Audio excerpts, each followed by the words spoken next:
Obrolan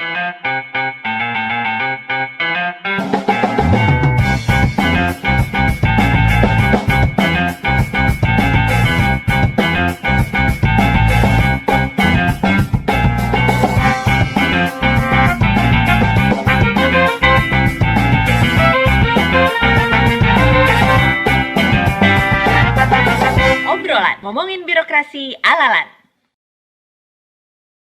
Halo kawan-lan, kembali lagi di obrolan omongin birokrasi ala-lan.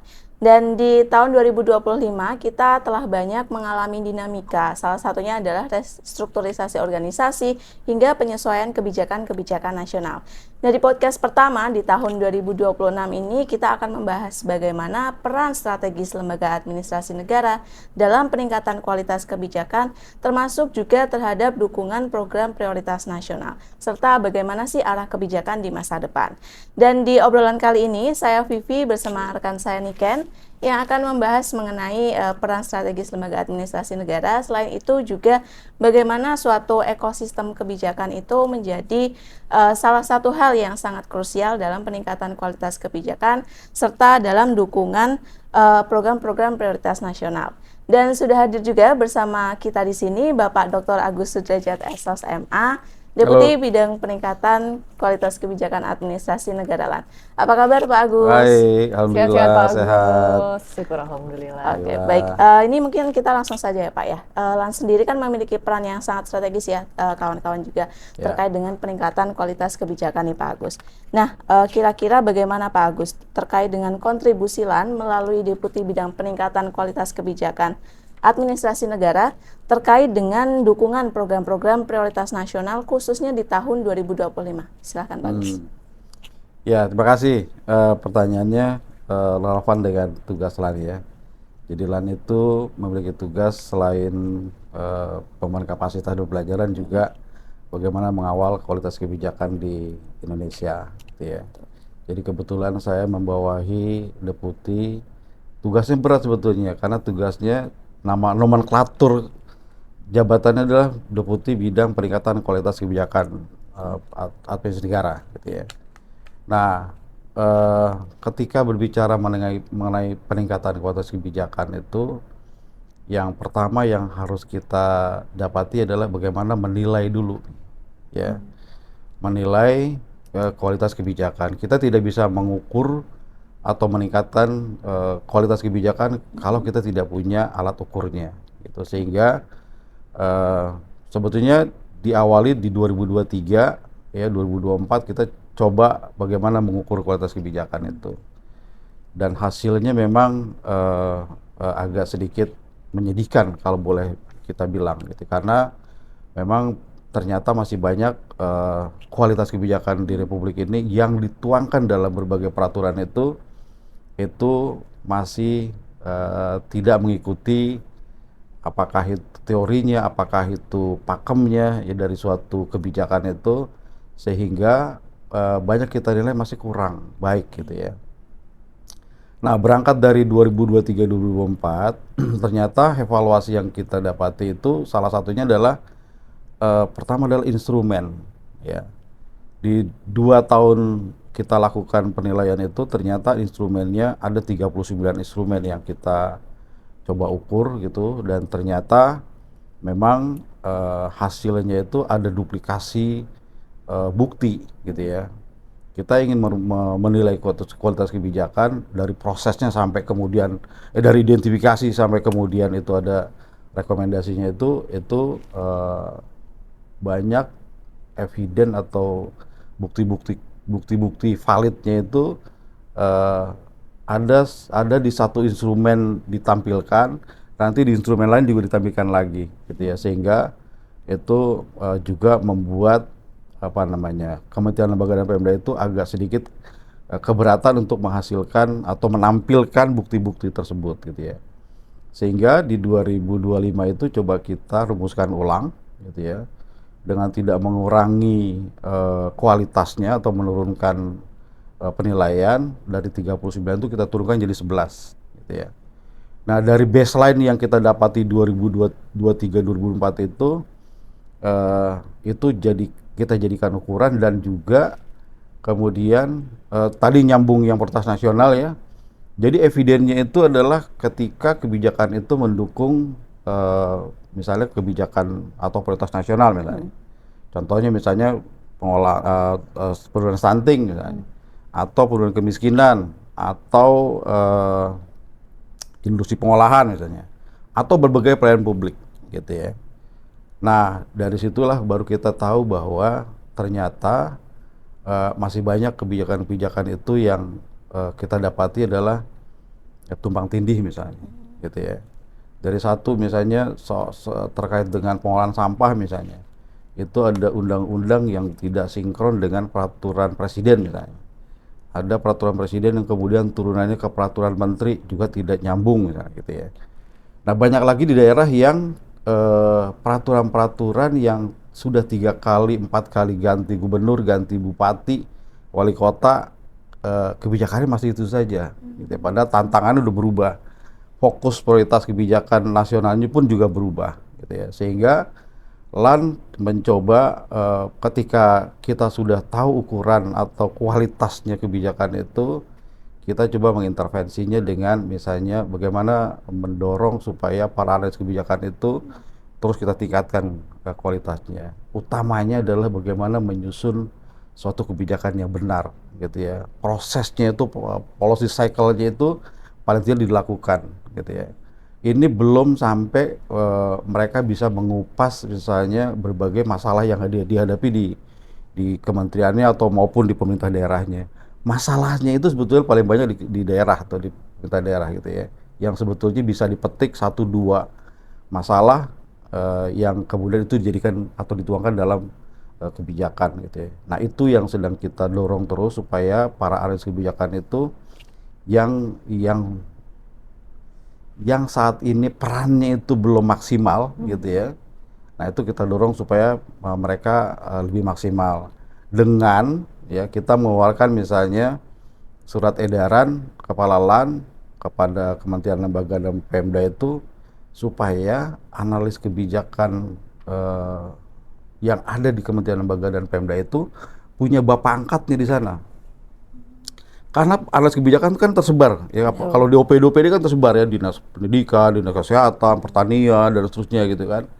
Nah mereka tidak ada yang mewadahi itu gitu loh, sehingga salah satu upaya LAN supaya mereka berdaya, supaya kualitas kebijakannya itu terus meningkat, kita minta supaya mereka diwadahi misalnya apakah itu di bawah Bapeda, apakah di biro organisasi, apakah di biro atau di Brida misalnya gitu ya. Ada organisasinya yang mewadahi mereka gitu ya, sehingga mereka mau mencurahkan apapun mereka punya bapak angkat di sana gitu ya, punya ruang yang mereka bisa mengekspresikan atau menuangkan berbagai hasil identifikasi masalah-masalah yang mereka hadapi terkait dengan ketahanan pangan, terkait dengan pendidikan, kesehatan dan seterusnya gitu. Nah itu upaya kita supaya bagaimana mereka bisa berdaya gitu ya, paling enggak itu gitu ya, sehingga tugas mereka kebijakan bukan mereka tata usaha lagi di OPD-nya gitu ya, atau karena proses kebanyakan mereka itu perpindahan dari struktural ke fungsional, tugas utama AK-nya nggak kelihatan karena masih tugasnya di struktural gitu kan, masih pekerjaan-pekerjaan yang struktural itu. Nah itu yang kita coba dorong supaya mereka walaupun masih mengerjakan tugas utamanya, tapi sebagai analis kebijakannya juga tetap bekerja dengan misalnya terkait dengan ketahanan pangan misalnya gitu ya. Ketahanan pangan itu bukan hanya tanggung jawabnya mereka yang bekerja di dinas ketahanan pangan misalnya gitu ya, tapi dia bisa berkolaborasi dengan apakah dengan Brida, apakah dengan Bapeda atau dinas terkait lainnya ya, kesehatan gitu ya dan seterusnya. Nah mereka bisa berkolaborasi, mengidentifikasi berbagai masalah yang dihadapi di daerah gitu kan, kemudian menuangkannya dalam bentuk sampai saat ini kan, apakah itu policy note, policy brief, policy paper gitu ya. Itu yang kita dorong supaya mereka berdaya. Kita masih belum bicara bagaimana kualitas kebijakan meningkat, tapi bagaimana dulu kita berdayakan dulu mereka nih ya. Karena ketika berdaya baru kita nanti bisa ukur apakah kualitas kebijakan itu meningkat atau tetap seperti itu. Kalau tetap berarti kan upaya kita memberdayakannya jadi tidak maksimal gitu, atau ya useless gitu kan, gitu. Saya kira itu ya apa namanya, peran LAN itu sebetulnya banyak sekali, terobosan-terobosan itu yang kita lakukan ya, bahkan misalnya nanti apakah ada pertanyaan yang sama gitu ya, kita kolaborasi misalnya dengan Skala misalnya. Skala itu punya apa kita disebutnya anak asuh lah gitu ya. Ada 12 provinsi yang diintervensi oleh Skala misalnya. Kita masuk di sana gitu ya. Nah, Skala itu memang bagaimana memberdayakan para enggak harus khusus anak kebijakan gitu ya. Tapi fungsional lain juga boleh terlibat dalam proyeknya Skala itu, bagaimana membuat policy brief, membuat policy paper ya, yang kemudian bisa masuk ke berbagai media, bisa masuk ke dalam jurnal gitu ya. Gitu. Nah, kita masuk ke sana ya. Masuk di situ dengan Skala itu setiap provinsi itu ada minimal 30 orang yang diedukasi gitu ya. Nah, itu peran kita tuh bisa masuk gitu ya. Gimana caranya, walaupun itu pendidikan kesehatan, itu pun juga proses nasional kan gitu ya. Kita bisa masuk ke sana gitu. Dan itu ada lebih dari 100-an policy brief yang dihasilkan dari proyek Skala itu, yang kemudian dilombakan gitu ya.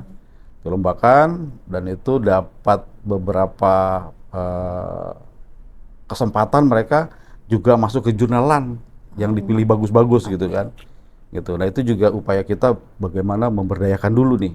Ya, kita masuk upaya bagaimana mereka punya perannya itu maksimal.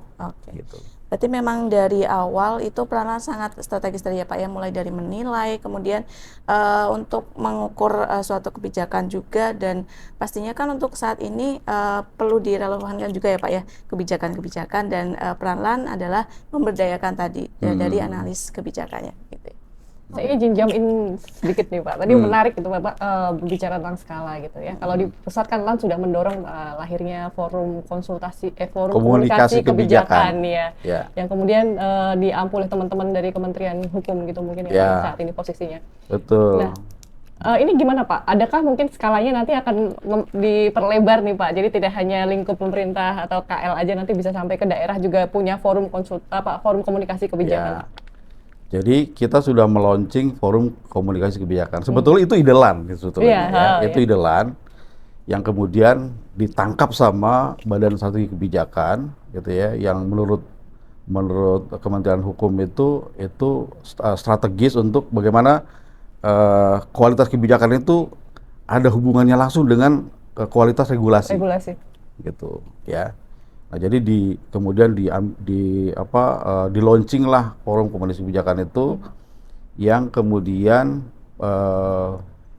di tahap awal ini isunya adalah bagaimana kualitas kebijakan ketahanan pangan, gitu ya. Dan itu di launching oleh, kalau nggak salah Pak Menteri apa Pak Wamen waktu itu ya, saya waktu itu tidak bisa hadir. Dan ini di tahun 2026 ini akan sampai ke tingkat provinsi.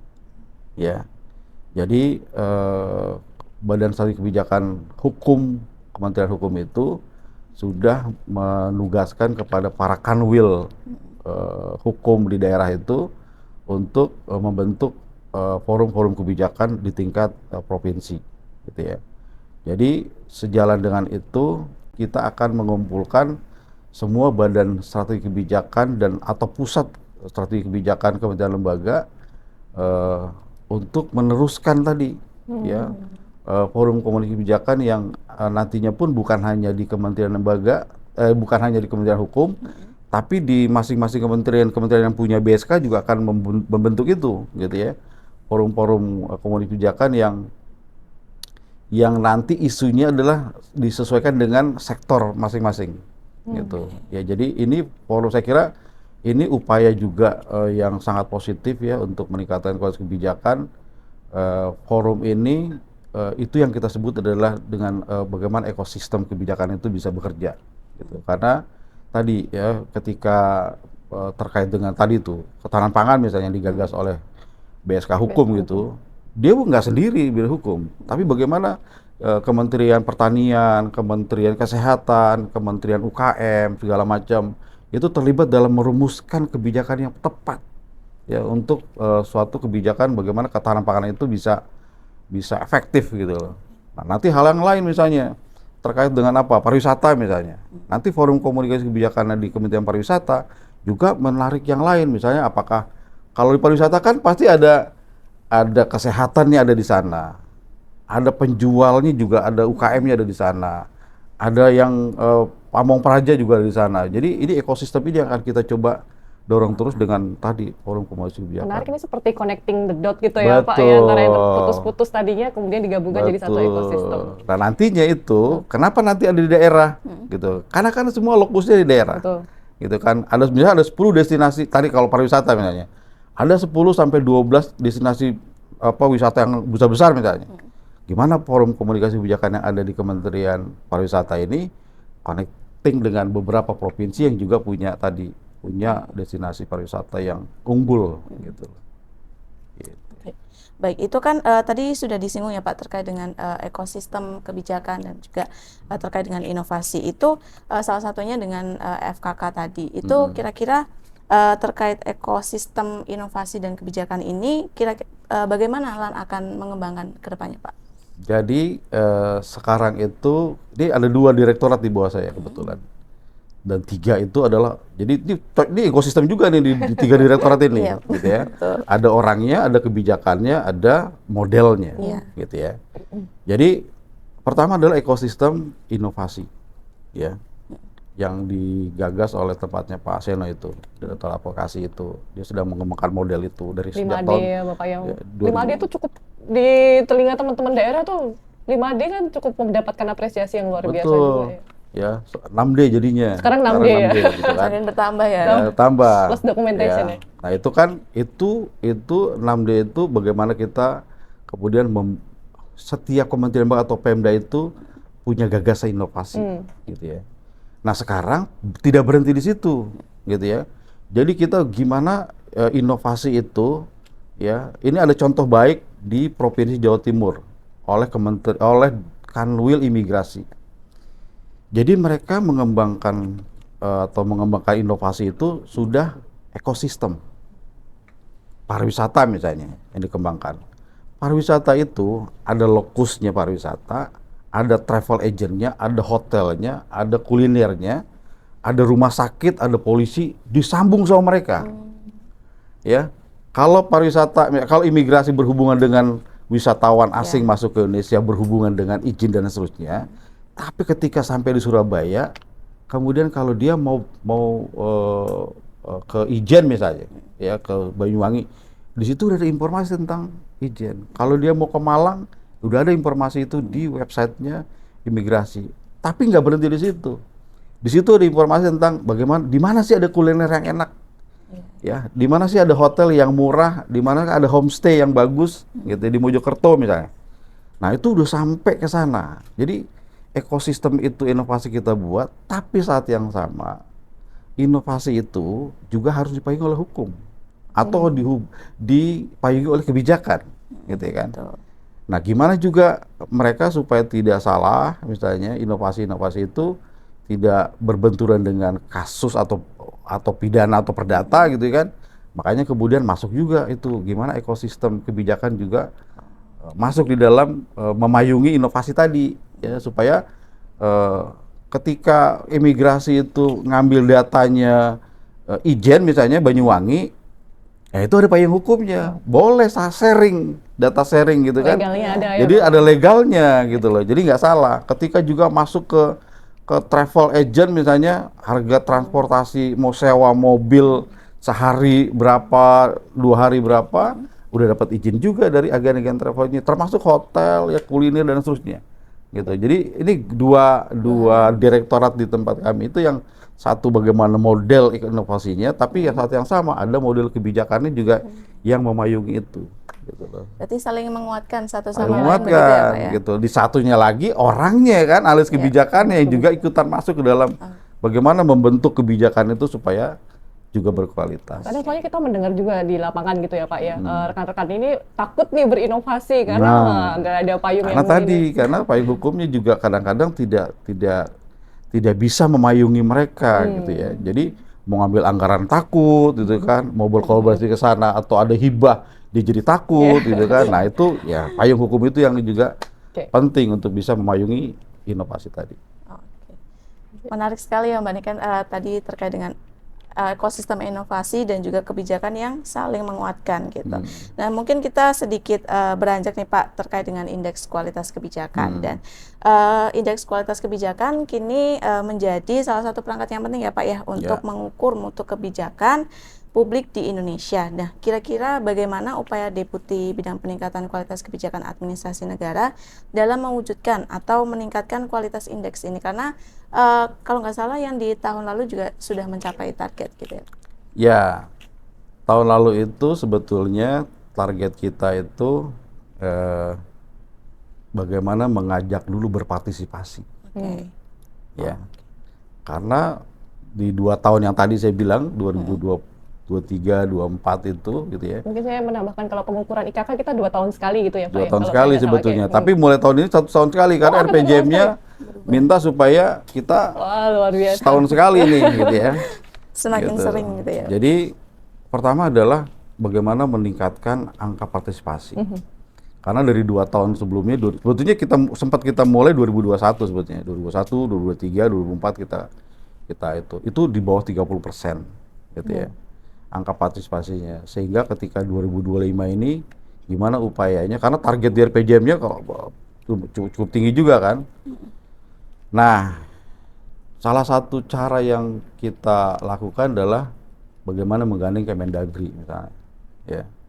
Jadi kita kolaborasi dengan Kemendagri, kita kolaborasi tadi dengan skala tadi itu, setiap ke daerah itu kami coba intervensi para kepala daerah untuk ikutan berpartisipasi gitu ya. Sehingga terlampaui sampai 200% target kita untuk partisipasi. Ini baru ngomongin partisipasi gitu ya.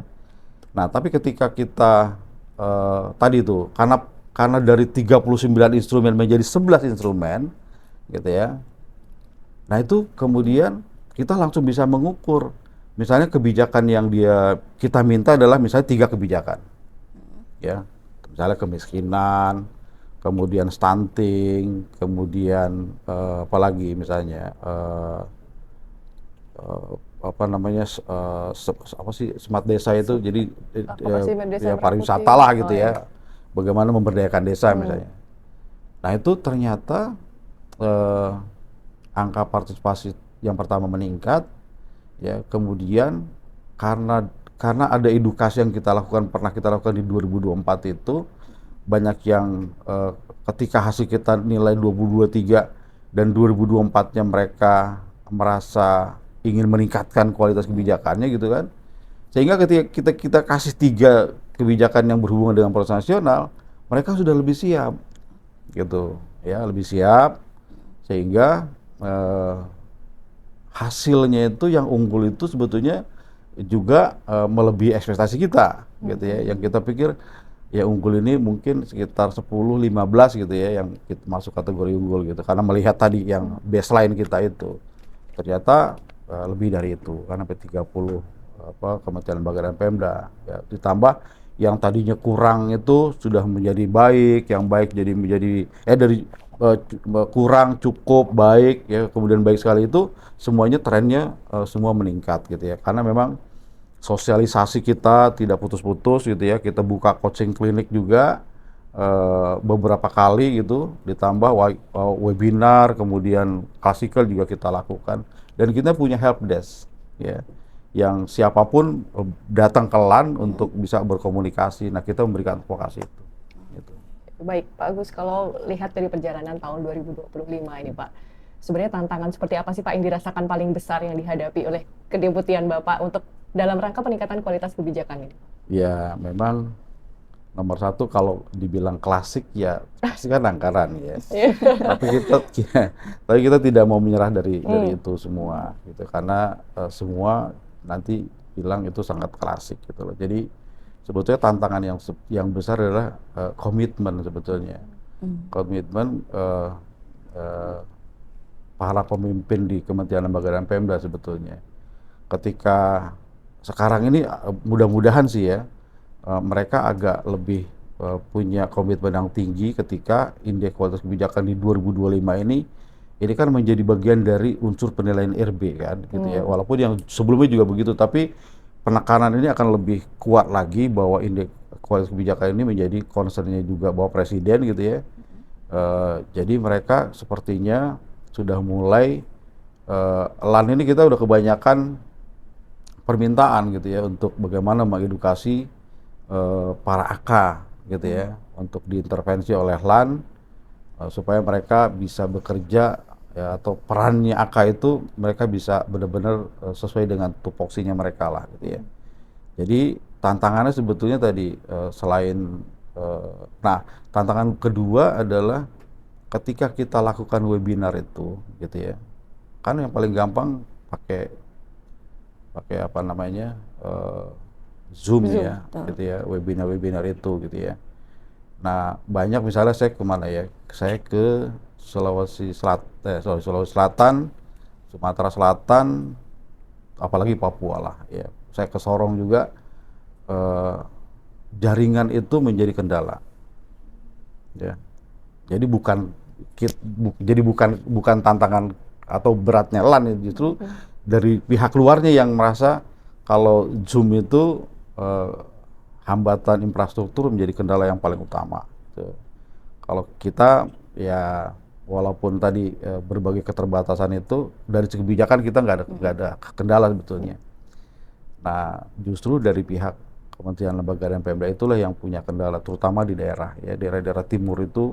Jangankan itu ya, misalnya yang dekat sini aja deh, Bogor itu, Sukabumi itu masih ada yang tidak Ada blank spotnya. ada blank spotnya gitu ya. Nah itu yang kesulitan mereka ketika kita lakukan. Kita kan VVL berapa setiap bulan ya, ya belum lagi yang webinar-webinar kita lakukan misalnya, atau permintaan-permintaan yang Pemda juga nggak punya uang, kita LAN juga nggak punya uang, gitu kan. Akhirnya jalan keluarnya ya udahlah Zoom saja ya misalnya gitu kan. Kita pembekalannya Zoom misalnya gitu. Nah itu kendalanya adalah tadi itu ya, infrastruktur atau jaringan itu. Ditambah lagi ini kan kita kewalahan nih ya. Di 2025 itu permintaan untuk uji kompetensi itu cukup tinggi gitu ya. Bahkan kita berapa kali melakukan revisi dan akhirnya kita tidak sanggup untuk bisa mengakomodasi semua, sehingga ada ujian-ujian kompetensi yang secara mandiri dilakukan oleh teman-teman kementerian lembaga maupun Pemda gitu ya. 400-an orang kita jaring itu dengan uji komandiri itu gitu. Tapi kalau dari Satker atau dari daerah sendiri Pak, untuk tentang apa yang sudah dilakukan oleh LAN, misalnya dengan pengukuran IKK yang lebih sederhana ataupun dengan advokasi yang dilakukan oleh LAN, Bapak melihat ini tanggapan dari stakeholders kita ini seperti apa Pak terhadap upaya-upaya yang sudah dilakukan oleh LAN? Cukup positif ya.